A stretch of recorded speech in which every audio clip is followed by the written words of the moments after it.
Buenos días a todos los oyentes de Radio María. Continuamos un día más con la gracia del Señor en este comentario del Catecismo de la Iglesia Católica. Y lo hacemos hoy con estos tres puntos, el punto 574, 576, que tiene este título, Jesús e Israel. Los leo y paso a comentarlos. Desde los comienzos del ministerio público de Jesús, fariseos y partidarios de Herodes, junto con sacerdotes y escribas, se pusieron de acuerdo para perderle, por algunas de sus obras, expulsión de demonios, perdón de los pecados, curaciones en sábado, interpretación original de los preceptos de la pureza de la ley, familiaridad con los publicanos y los pecadores públicos. Jesús apareció a algunos malintencionados, sospechoso de posesión diabólica. Se le acusa de blasfemo, de falso profetismo, crímenes religiosos que la ley castiga con penas de muerte a pedradas. Muchas de las obras y de las palabras de Jesús han sido, pues, un signo de contradicción para las autoridades religiosas de Jerusalén, aquellas a las que el Evangelio de San Juan denomina con frecuencia los judíos, más incluso que la generalidad del pueblo de Dios. Ciertamente sus relaciones con los fariseos no fueron solamente polémicas, fueron unos fariseos los que le previnieron del peligro que corría. Jesús alaba a alguno de ellos como al escriba de Marcos 12:34 y come varias veces en casa de fariseos. Jesús confirma doctrinas sostenidas por esta élite religiosa del pueblo de Dios, la resurrección de los muertos, las formas de piedad, limosna, oración, ayuno y la costumbre de dirigirse a Dios como Padre, carácter central del mandamiento del amor a Dios y al prójimo. A los ojos de muchos en Israel, Jesús parece actuar contra las instituciones esenciales del pueblo elegido, contra el sometimiento a la ley y la integridad de sus preceptos escritos, y para los fariseos su interpretación por la tradición oral, contra el carácter central del templo de Jerusalén como lugar santo donde Dios habita de una manera privilegiada, contra la fe en el único Dios, cuya gloria ningún hombre puede compartir. Bien, estos son los puntos del Catecismo de la Iglesia que hoy queremos comentar, que son una introducción a que los posteriores puntos del Catecismo se nos van a especificar cuál era la relación de Jesús con la ley, la relación de Jesús con el templo, la relación de Jesús con la fe de Israel en el único Dios Salvador. Iremos desgranando eso.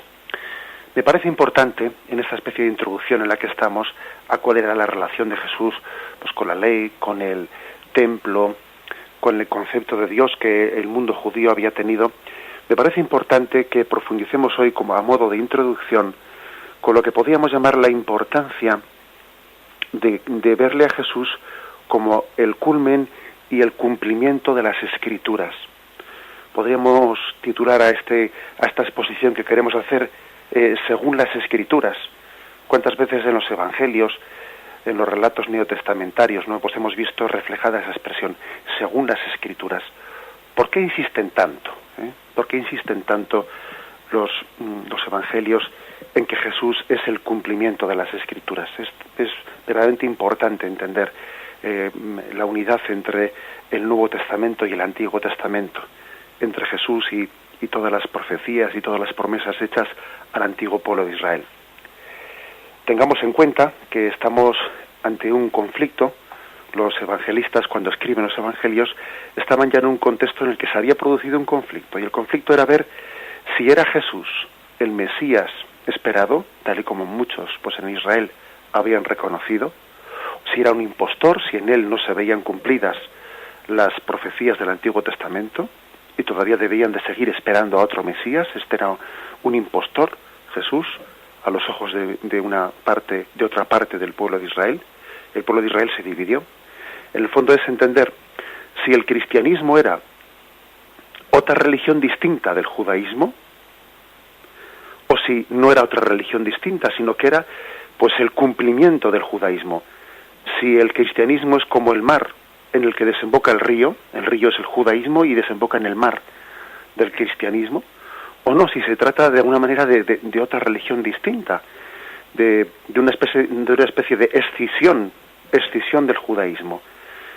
El cristianismo fue una escisión del judaísmo, como ha podido ocurrir posteriormente, ¿no? Que Lutero se separó de la Iglesia católica y rompió con ella, y al romper con ella fundó la Iglesia protestante.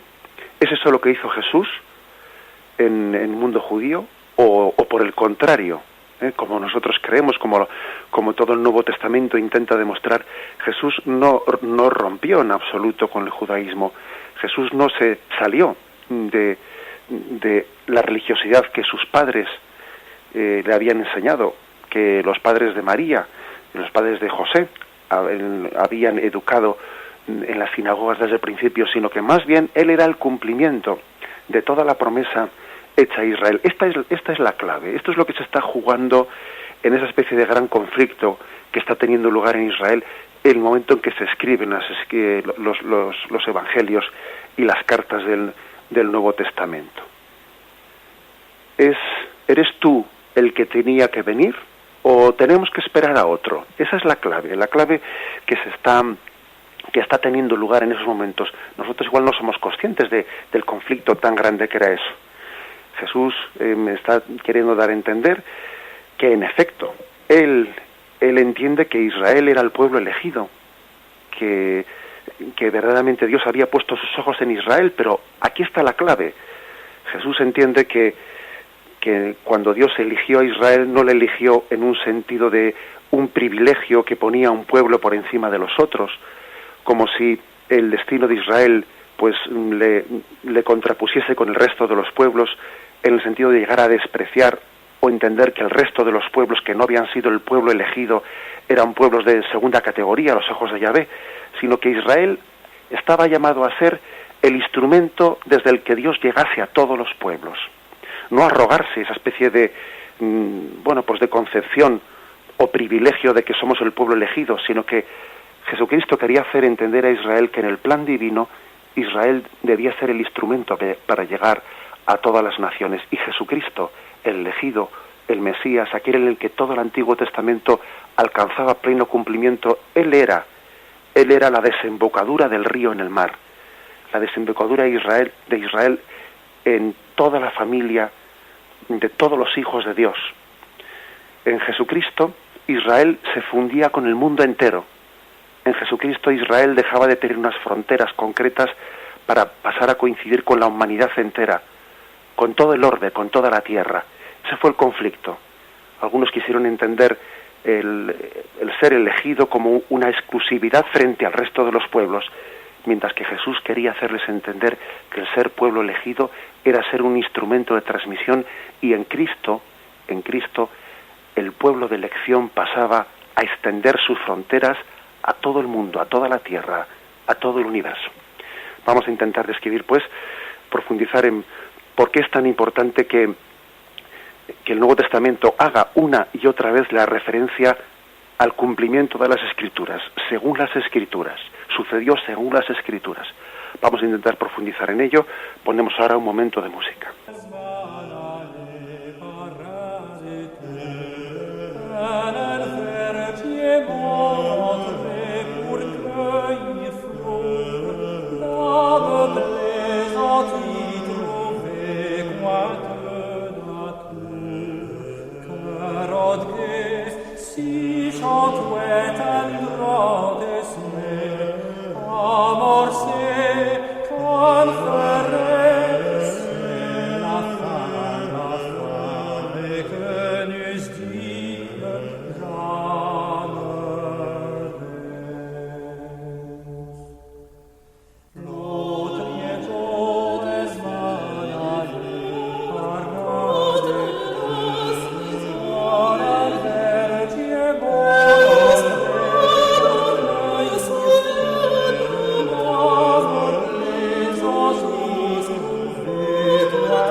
Para describir gráficamente, ¿no?, esto que estamos intentando entender, la importancia de la expresión según las Escrituras, podríamos hacer referencia a lo que los escrituristas han llamado el credo más antiguo, que lo tenemos en la primera carta a los Corintios, capítulo 15, versículo del 1 al 11.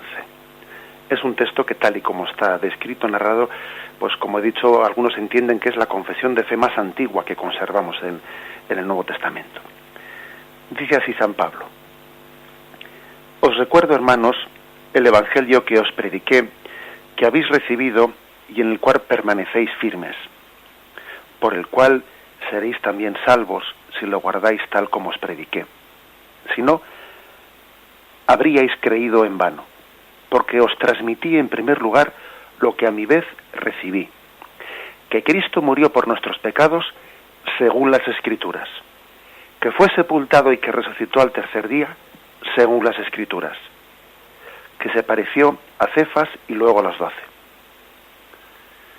Bien, fijémonos qué insistencia tiene esta confesión de Pablo en que todo sucedió según las Escrituras. Parece ser que Pablo se estaba dirigiendo a una comunidad de Corinto dividida. Había entre ellos muchos corrillos, mucho grupismo, había mal ambiente, y por eso Pablo recurre a escribirles una carta, intentando reconvenirles y decirles que tiene que haber unidad entre ellos. ¿Cómo pone San Pablo orden? Bien, pues él pone orden en aquella comunidad de Corinto, recurriendo a lo que tenía que ser entre todos esos grupos en los que estaban divididos, a lo que tenía que ser básico para todos ellos. Es decir, San Pablo recurre no a una teoría personal, sino a lo que él había recibido y a lo que había sido transmitido. Dice él: yo he recibido una tradición que a su vez os he transmitido. Es decir, estamos no aquí predicando pues una especie de ideología personal o un carisma personal, sino que estamos transmitiendo la tradición que hemos recibido. Y a la hora de fundamentar lo básico y lo común para todos, San Pablo es cuando describe que Cristo murió por nuestros pecados según las Escrituras, que fue sepultado y que resucitó al tercer día según las Escrituras. Es decir, la importancia de que la prueba de la veracidad de la predicación de la primera comunidad cristiana es que en ella se está dando el cumplimiento de lo que estaba anunciado en el Antiguo Testamento. Este fue, si leemos especialmente los Hechos de los Apóstoles, que es el libro en el que se narra cuál era la predicación de la primera comunidad cristiana, esta era la forma principal de dirigirse pues a todos los oyentes. Se recogen en los Hechos de los Apóstoles seis discursos, principalmente 6 discursos de los apóstoles en su entorno, ¿no? Y en esos 6 discursos se está queriendo de alguna forma insistir en cuál es la esencia de la predicación del mensaje cristiano. Pues bien, es para que nos entendamos, pues por ejemplo, el discurso de San Pedro el día de Pentecostés, el discurso de Pedro después de la curación del enfermo, el discurso de Pedro ante el Sanedrín. Bien, una serie de discursos en los que se está resumiendo el carisma del querigma que se dice, ¿no?, de la primera predicación. ¿Cuál eran esas palabras? Vamos a recoger los versículos principales de cómo predicaban los apóstoles en aquellos primeros años. Decían así: la promesa es para vosotros y para vuestros hijos y para todos los que están lejos, para cuantos llame el Señor nuestro Dios. Dios dio cumplimiento de este modo a lo que había anunciado por boca de los profetas, que su Hijo padecería, a fin de que envíe al Cristo que os había destinado, a Jesús, a quien debe retener el cielo hasta el tiempo de la restauración universal, de que Dios habló por boca de sus santos profetas. Un poco más tarde: y todos los profetas que desde Samuel y sus sucesores han hablado, anunciaron también estos días. Para vosotros, en primer lugar, ha resucitado Dios a su siervo, y lo ha enviado para bendeciros, apartándoos a cada uno de vuestras iniquidades. De todos los profetas dan testimonio de que todo el que cree en él alcanza por su nombre el perdón de los pecados. De la descendencia de Dios según la promesa, ha suscitado para Israel un Salvador. Un poco más tarde, en el capítulo 13 de los Hechos, a vosotros ha sido enviada esta palabra de salvación. Los habitantes de Jerusalén y sus jefes cumplieron sin saberlo las escrituras de los profetas que se leen cada sábado. Cuando hubieron cumplido todo lo que se refiere en las escrituras, le bajaron del madero y lo pusieron en el sepulcro. También nosotros os anunciamos la buena nueva de que la promesa hecha a los padres, Dios la ha cumplido en nosotros al resucitar a Jesús. Bien, fijaros qué insistencia tan grande no tenía los apóstoles en la primera predicación que estaban dirigiendo al pueblo de Israel, de que Jesús era el cumplimiento, y en su pasión y en su resurrección estaba teniendo pleno cumplimiento pues toda la Sagrada Escritura. De todos estos discursos vamos a referirnos a uno y a ver la imagen que utiliza para intentar comprender un poco la importancia de este cumplimiento. Es el discurso de Pedro al Sanedrín, que está en Hechos de los Apóstoles, capítulo 4, versículo del 8 al 12.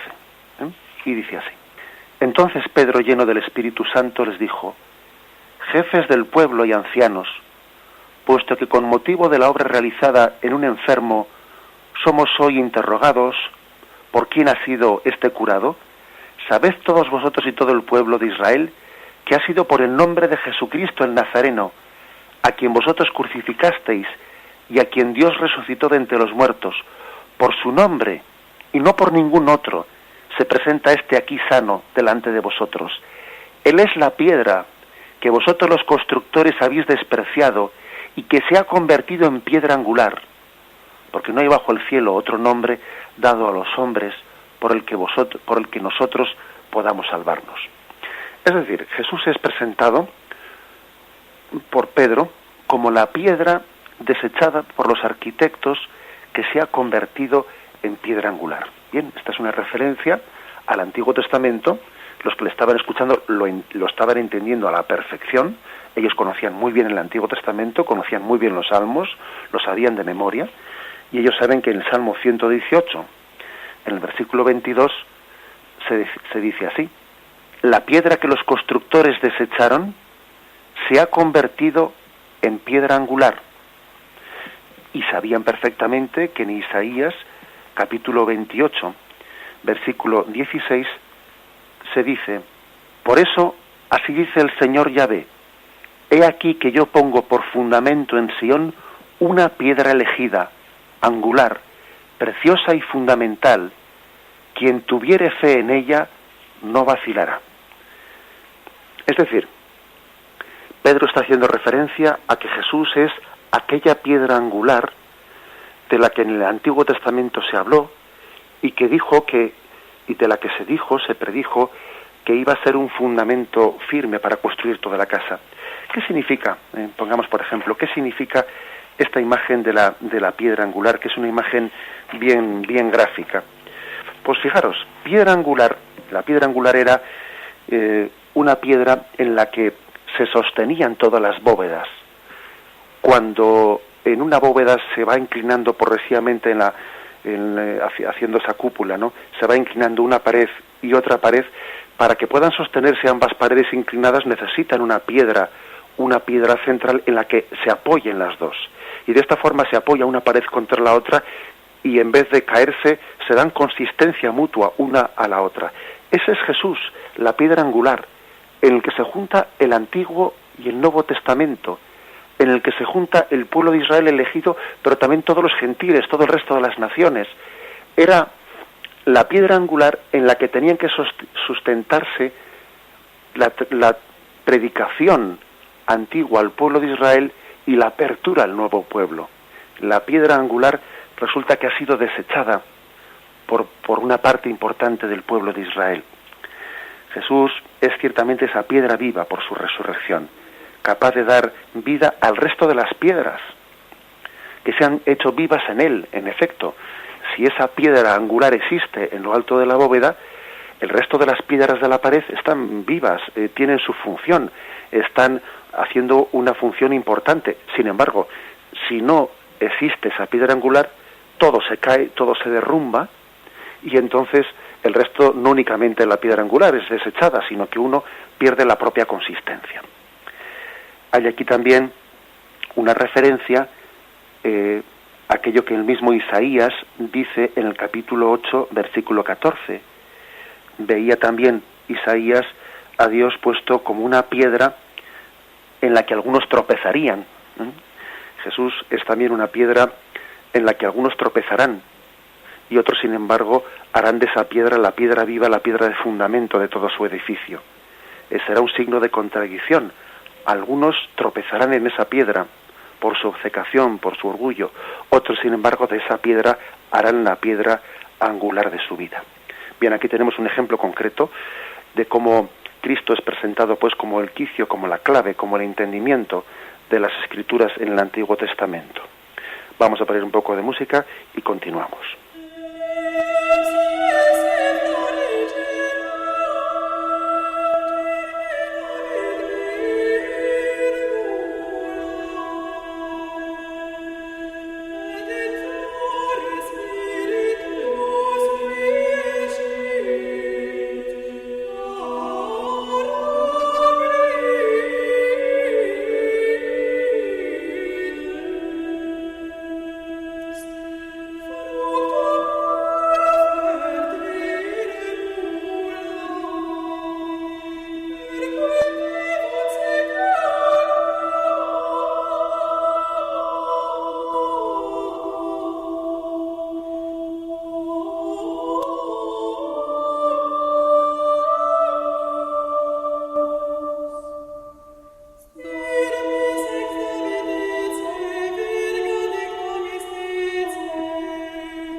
Y bien, para entender la importancia de este cumplimiento de las Escrituras en Jesucristo, nos bastaría hacer referencia a los dos hechos fundamentales de la redención, que son la muerte y resurrección de Jesucristo. Os propongo, para vuestra reflexión, tres episodios de la resurrección de Jesús. Uno es el del capítulo 20 de San Juan, y en ese capítulo se narra cómo Pedro y Juan corrieron hasta el sepulcro vacío. Como explicábamos en otra sesión del catecismo, Juan, que era más joven, llega antes al sepulcro, espera la llegada de Pedro. Después de entrar Pedro, entra él, y dice así el Evangelio de San Juan: entonces entró también el otro discípulo, el que había llegado el primero al sepulcro, vio y creyó, pues hasta entonces no había comprendido que según la Escritura Jesús debía resucitar de entre los muertos. Es curioso, pero San Juan viene a decir como que hasta no ver el sepulcro vacío, él no había acabado de entender el sentido profundo de las Escrituras que ya anunciaban la resurrección de Jesús. Es decir, las Escrituras, el Antiguo Testamento, no solo es una profecía del Nuevo Testamento, sino que el Nuevo Testamento también hace comprender el Antiguo. Hasta que uno no encuentra la luz, no ve cumplido, no entendió lo que se le dijo. Es como cuando nuestra madre o nuestros padres nos han prevenido, ¿no?, frente a una cosa que puede ocurrir, nos ponen en guardia, nos ponen en vela, nos avisan de una cosa, pero curiosamente hasta que no ocurre, uno dice, anda, pues si esto ya me lo habían dicho continuamente, pero hasta que no ha sucedido, no hemos terminado de ver el sentido profundo de lo que nos estaban anunciando. A San Juan se le ilumina, y entonces vio y creyó y entendió que según las Escrituras Jesús había de resucitar. Algo parecido pasa también en el episodio de los discípulos de Maús, cuando Jesús se hace el encontradizo y va caminando junto a ellos y dice, después de escucharles sus decepciones, etcétera, etcétera, Él les dijo, oh insensatos y tardos de corazón para creer todo lo que dijeron los profetas. ¿No era necesario que Cristo padeciera eso y entrar así en su gloria? Y empezando por Moisés y continuando por todos los profetas, les explicó lo que sobre él se refería en todas las Escrituras. Les dice, no, oh tardos de corazón, insensatos, ¿cómo no tenéis abierto el entendimiento para entender que todo eso estaba en el Antiguo Testamento referido al Mesías que había de llegar? También es un texto parecido a este de los discípulos de Maús, en el que Jesús se pone en camino con ellos y está iluminándoles el sentido de las Escrituras, pues aquel otro texto en el que Felipe también ilumina aquella mujer que pedía esa catequesis, pedía esa iluminación. Vamos a leer este texto. Lo tenéis, a ver si lo encontramos, sí, Hechos 8, versículos 26-40. Lo busco, veo que se me ha traspapelado, pero ahora lo busco. El ángel del Señor habló a Felipe diciendo, levántate y marcha hacia el mediodía por el camino que baja de Jerusalén a Gaza. Es desierto. Se levantó y partió, y aquí que un etíope eunuco, alto funcionario de Candace, reina de los etíopes, que estaba a cargo de todos sus tesoros y había venido a adorar en Jerusalén, regresaba sentado en su carro leyendo al profeta Isaías. El Espíritu dijo a Felipe, acércate y ponte junto a ese carro. Felipe corrió hasta él y le oyó leer el profeta Isaías y le dijo, ¿entiendes lo que vas leyendo? Él contestó, ¿cómo puedo entender si nadie me hace de guía? Y rogó a Felipe que subiese y se sentase con él. El pasaje de la Escritura que iba leyendo era este. Fue llevado como una oveja al matadero y como cordero mudo ante el trasquilador, así no abrió la boca. El eunuco preguntó a Felipe, te ruego me digas a quién se refiere en esto, en el profeta, ¿lo dice de sí mismo o de otro? Felipe entonces, partiendo de ese texto, se puso a anunciarle la buena nueva de Jesús. Es decir, Felipe hace también pues esa misma tarea de predicación, de comprensión de las Escrituras que había hecho Jesús con los discípulos de Maús. Él lo hace también pues con aquel eunuco. Lo hace poniéndose junto a él y explicándole cómo eso que él estaba leyendo del profeta Isaías, de un cordero llevado al matadero que no abría la boca, eso era una imagen, era una profecía de Jesús.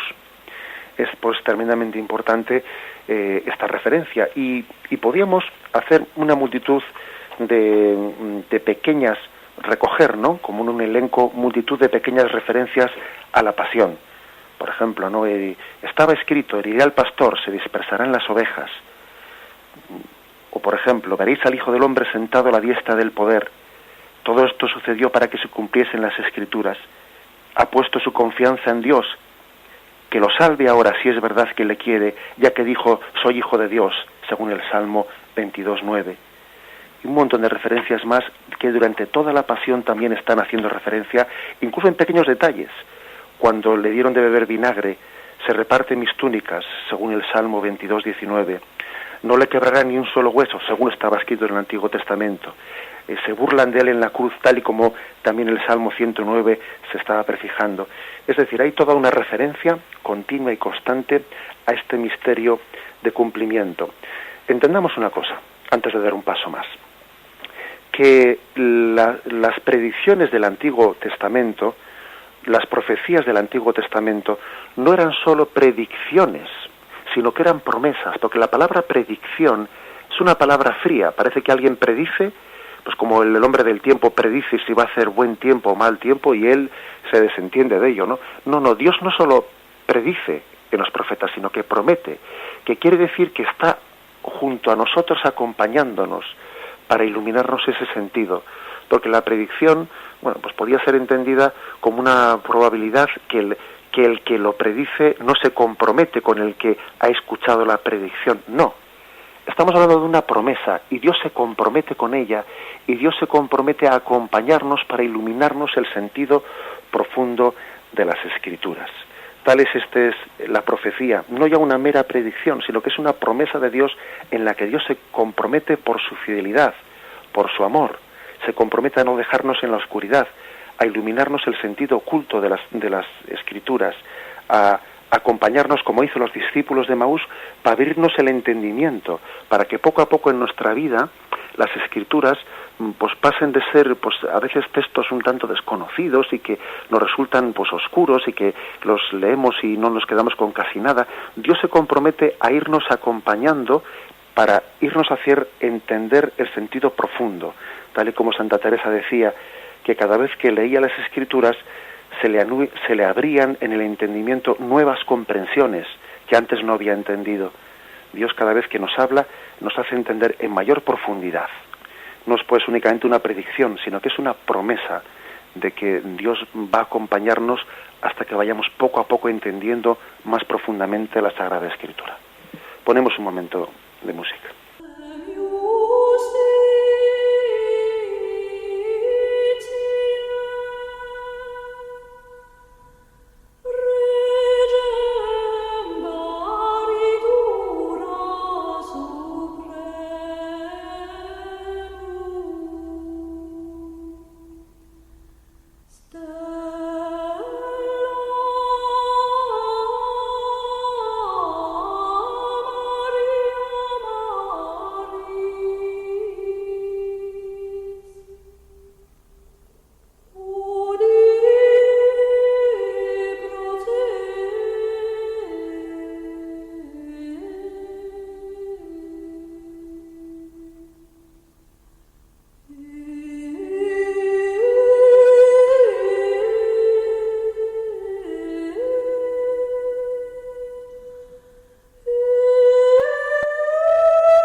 Pero bien, aparte de las profecías del Antiguo Testamento, también en la tradición de la Iglesia se ha dado lo que se llaman las tipologías.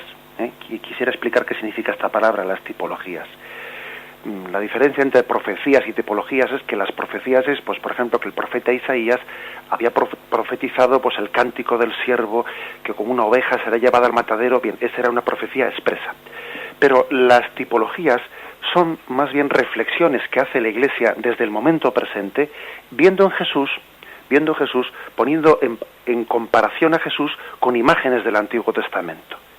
Y por ejemplo, una tipología es que la Iglesia, los santos padres de la Iglesia han visto, por ejemplo, en Jesús el nuevo Moisés, porque Jesús también ha sido aquel que ha conducido a la Iglesia como Moisés condujo al pueblo de Israel haciéndole pasar el Mar Rojo, por ejemplo. Eso se llama una tipología en la que se ve una significación, una imagen, una metáfora espiritual. Una tipología es, por ejemplo, que el paso del Mar Rojo es una tipología del bautismo, igual que en el paso del Mar Rojo quedó enterrado el ejército de Egipto y salió de él el pueblo de Israel, también en el bautismo queda enterrado el hombre viejo y sale de él el hombre nuevo. Eso es una tipología. También es una tipología ver que Jesús, por ejemplo, era la roca del desierto, aquella roca de la que salvó de la muerte por sed, ¿no?, al pueblo de Israel, cuando aquella vara pegó en aquella roca, de aquella roca brotó agua y el pueblo de Israel pudo beber. Y es una tipología del costado de Cristo, del que cuando la lanza le traspasó brotó agua. Pues bien, también nosotros podíamos morir de sed si no hubiésemos bebido del Espíritu, también hubiésemos tenido una muerte espiritual de sed. Ese es, por ejemplo, Cristo traspasado, y de cuyo costado sale no solo sangre, sino agua, también es tipología de la roca, que en el desierto de ella brotó agua y el pueblo de Israel pudo sobrevivir. A esto se llaman las tipologías. Por ejemplo, Jesús es también entendido como el nuevo Elías. Como nuevo Elías, recordad como en el primer libro de Reyes, capítulo 17-18, se narran pues los hechos de la vida de Elías, como el milagro de la multiplicación de la harina y del aceite en aquella casa de la viuda de Sarepta. También cuando Jesús multiplica el pan, se está viendo una tipología en Jesús de aquel milagro que hizo Elías. Elías resucitó al hijo de aquella viuda, y también se ve en Jesús una tipología de aquello. Cuando Elías tiene que enfrentarse a los falsos profetas de Baal y quiere, teniendo que demostrar que él es el verdadero profeta, sin duda alguna esto sirve para que luego en Jesús se vea la tipología de Elías. O, por ejemplo, recordad cuál fue la forma que tuvo Elías de ser arrebatado al cielo. Elías es arrebatado al cielo por un carro de fuego que le lleva, ¿no? Pues bien, cuando Jesús asciende a los cielos, pues muchos santos padres en aquella ascensión vieron como Jesús era la tipología de aquel Elías que fue arrebatado al cielo. Incluso hay un santo padre que hace la siguiente reflexión espiritual. Igual que Eliseo pidió a Elías, dame dos tercios de tu espíritu, y él dijo, no sabes lo que pides, si eres capaz de verme en el momento en que suba al cielo, te daré esos 2 tercios del espíritu. Pues algún santo padre, haciendo una lectura espiritual o tipológica de este pasaje, dice que Eliseo es imagen de la Iglesia, que al ver ascender al cielo Jesucristo recibe los 2 tercios de ese espíritu de Jesucristo. Todo esto que estoy un poco narrando, pues se llama o se traduce como las tipologías. No son las profecías, porque las profecías están expresamente recogidas, ¿no?, y escritas. Las tipologías no están escritas en la Sagrada Escritura, sino que son los santos padres los que desde esa interpretación espiritual y esa comprensión global de toda la Escritura las van un poco entresacando de la Sagrada Escritura a la luz del Espíritu Santo. Ven en Jesús pues el cumplimiento de todos los pasajes del Antiguo Testamento. Jesús es el nuevo Elías, Jesús es el nuevo Moisés, Jesús es la roca del desierto, el bautismo de Jesús es el paso del Mar Rojo, etcétera, etcétera. O también, por ejemplo, como Jesús elevado en la cruz es la imagen, la tipología de aquel estandarte con la serpiente de bronce que fue elevado en el desierto y que todos aquellos que le miraban pues quedaban sanados de la mordedura de serpiente. Todas esas son las tipologías que la misma liturgia de la Iglesia las utiliza para seleccionar los textos que después el domingo son proclamados en la Iglesia, porque por ejemplo se elige esa imagen de la serpiente de bronce pues contraponiéndola a Cristo crucificado, etcétera. La tipología y la lectura del Antiguo Testamento en esta clave nos da una gran riqueza de comprensión de toda la Biblia. Fijaros que, y concluyo con esto, como en el Evangelio de San Mateo, capítulo 13, versículo 44, pues está el texto del tesoro escondido. Había un tesoro escondido en un campo, lo leo, y fijaros cómo esto lo han interpretado, referido a las tipologías, los santos padres. Dice así el texto, que todos nos sonará. El reino de los cielos es semejante a un tesoro escondido en un campo, que al encontrarlo un hombre vuelve a esconderlo y por la alegría que le da, va, vende todo lo que tiene y compra el campo. Pues fijaros cómo son las cosas, ¿no? San Irineo en el siglo II, él decía que ese campo, el campo eran las Escrituras, y que el tesoro oculto era Cristo, que por lo tanto, pues uno vendía todo lo que tenía para comprar aquel campo, o sea, para comprar las Escrituras y para quedarse con el tesoro oculto que era Cristo, y que era como el sentido de todas las Escrituras. San Irineo le da este sentido, esta interpretación espiritual, ¿no?, a este pasaje de Jesús, del tesoro escondido. Jesús es el tesoro escondido de las Escrituras y es la clave de interpretación de todo el resto del Antiguo Testamento. Ojalá el Espíritu Santo nos vaya iluminando todo el sentido profundo de la Escritura desde la luz que proyecta Cristo en toda la Biblia. Como Santa Teresa dijo, ¿no?, y hemos hecho referencia, cada vez que leamos la Sagrada Escritura, pidamos la luz del Espíritu Santo para que nos ilumine la comprensión más profunda de textos que se nos han escapado, no habíamos comprendido hasta ahora. Jesús es el tesoro escondido dentro de ese campo de las Escrituras, que hace que uno las entienda mejor, las entienda a su profundidad. En última instancia, cuando el Espíritu Santo inspiró en el Antiguo Testamento algo, él sabía que solo desde Cristo se iba a comprender perfectamente aquel suceso del Antiguo Testamento. Pues bien, vamos adelante, y si alguien quiere hacer alguna pregunta, aclaración, etcétera, sobre estos temas principalmente, aunque también puede ser sobre algún otro, puede llamar al teléfono 917 107 700. 917 107 700. Ponemos un poco de música.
Buenos días, ¿con quién hablamos?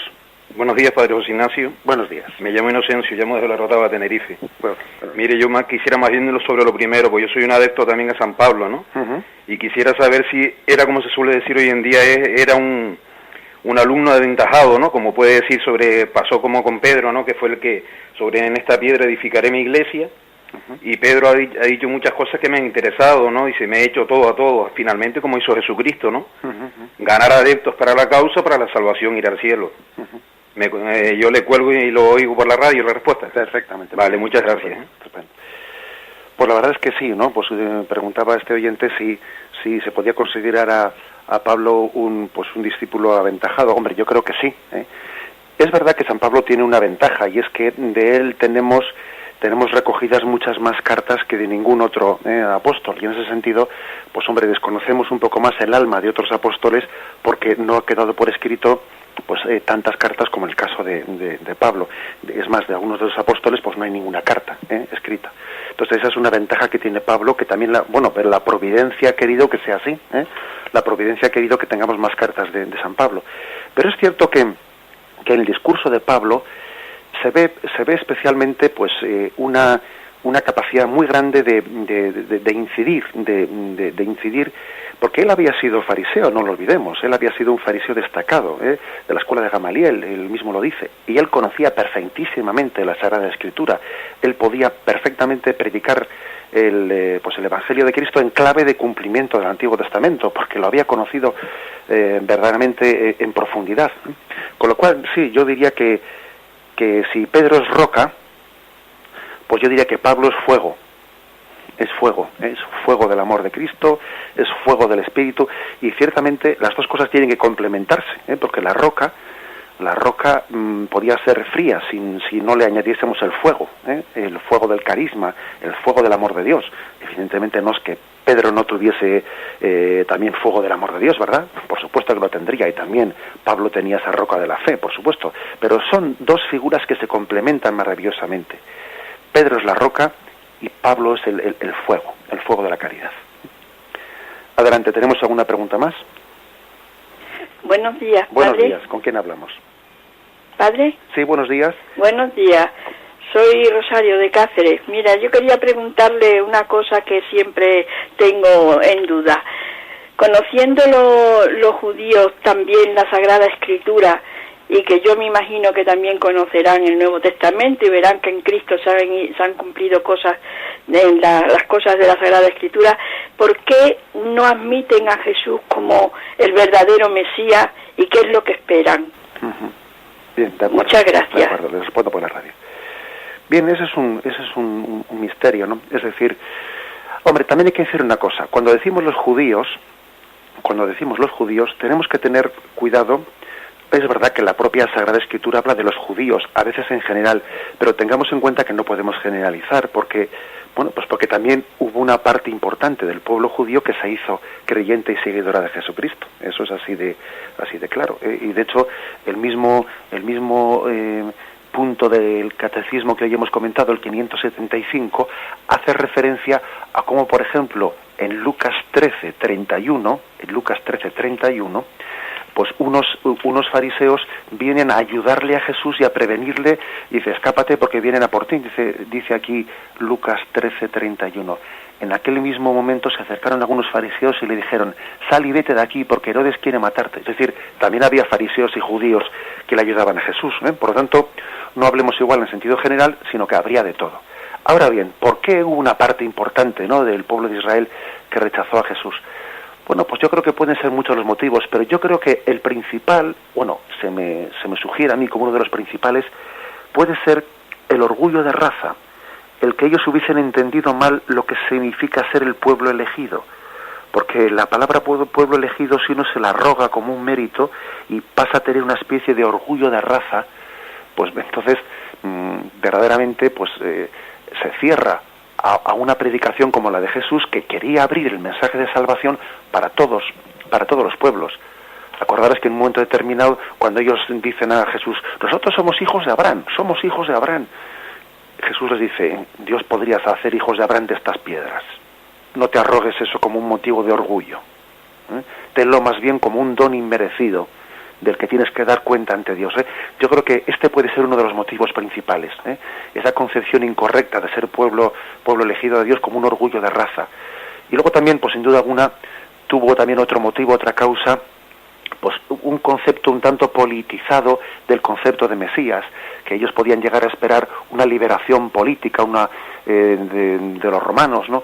Y veían en Jesús a alguien que les decepcionaba, porque no les prometía una liberación política, sino de otra índole. Y también por eso otros se sintieron, como los celotes, ¿no?, se sintieron decepcionados de Jesús. Bien, si tenemos alguna otra pregunta, ¿con quién hablamos? Padre Munilla. Sí.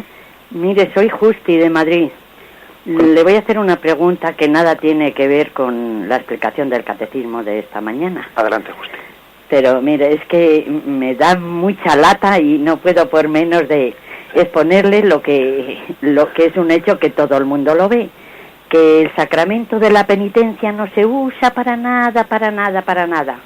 Están media hora antes de las misas en el confesionario los sacerdotes y como mucho va una persona o nadie, pero luego a comulgar va todo el mundo. Se ha perdido la conciencia de pecado, entonces como no mato y no robo, puedo ir a comulgar. Pero mi pregunta es esta: si es un sacramento instituido por nuestro Señor Jesucristo y que hace mucha falta siempre, y ahora que el mundo está tan mal, nos hace falta, ¿por qué los sacerdotes se callan y no dicen nada sobre esto? Que lo están palpando, que lo ven, que no va nadie a confesar y luego todo el mundo a comulgar. Y no digamos ya si es un funeral, que va gente por cumplir, que son conocidos, que los ves como vecinos y que viven en la misma colonia, que no pisan por la iglesia y agarran y van a comulgar. Y a mí, se lo digo de verdad, me saca un poco de quicio. Tengo que cerrar los ojos para no verlo. Esta es mi pregunta. De acuerdo, muy bien. ¿Por qué los sacerdotes no insisten en esto y no lo dicen? Pues muy bien, le respondo por la radio. Muchas gracias por su llamada. Bueno, pues la verdad es que yo estoy convencido de que este sínodo que está teniendo lugar, pues estos días, ¿no? Según estamos celebrando pues casi el final del año eucarístico, está teniendo lugar este sínodo sobre la Eucaristía en Roma, en torno al Santo Padre.